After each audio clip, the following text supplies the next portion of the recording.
গরমকালে ঢ্যাঁড়স হয় না এই রকম বাঙালি বাড়ি খুব কমই দেখা যায়। তো চলো ঢ্যাঁড়সের দো পেঁয়াজা রেসিপিটা আজকে তোমাদের সাথে শেয়ার করি। প্রথমে কড়ার মধ্যে তেল দিয়ে দুদিক থেকে কেটে রাখা আর ধুয়ে রাখা ঢ্যাঁড়সগুলোকে তুলে দিয়েছিল কড়ার মধ্যে।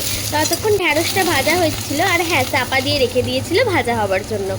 ভাজা হচ্ছিল ততক্ষণে গোটা জিরে, গোটা ধনে, গোটা মৌরি, শুকনো লঙ্কা, তেজপাতা, আর ওদিকে ফোড়ন দেবার জন্য গোটা লবঙ্গ আর দারচিনি নিয়েছিল। লবঙ্গ আর দারচিনিটা অল্প করে থেতো করে নিয়েছিল ফোড়ন দেবার জন্য। তারপর আদা রসুনের এই পেস্ট এটার মধ্যে ছিল, মশলাটার মধ্যে। তো সব মশলাটা পেস্ট করা হয়ে গেলে, মানে বাটা হয়ে গেলে, তারপর ঢ্যাঁড়সগুলো ভাজা হয়ে গেলে ভাজা ঢ্যাঁড়সগুলো তুলে নিচ্ছিল মামুনি। আর ওইদিকে কড়ার মধ্যে অল্প করে তেল দিয়ে ফোড়নটা দিয়ে তার মধ্যে টমেটোগুলোকে তুলে দিচ্ছিল।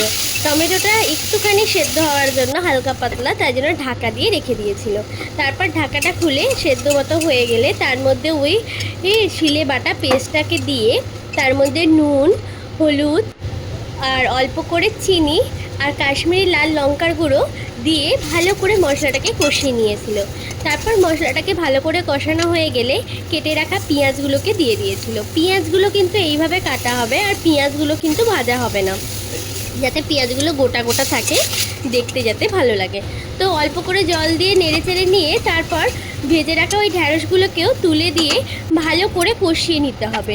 হ্যাঁ, এটা কিন্তু কষানোর ওপরেই কিন্তু এটা টেস্টটা আসবে। তারপর ঢাকা দিয়ে রেখে দিতে হবে। তারপর ঢাকা খুলে কাসুরি মেথি ছড়িয়ে নাড়িয়ে চাড়িয়ে দিলেই রেডি।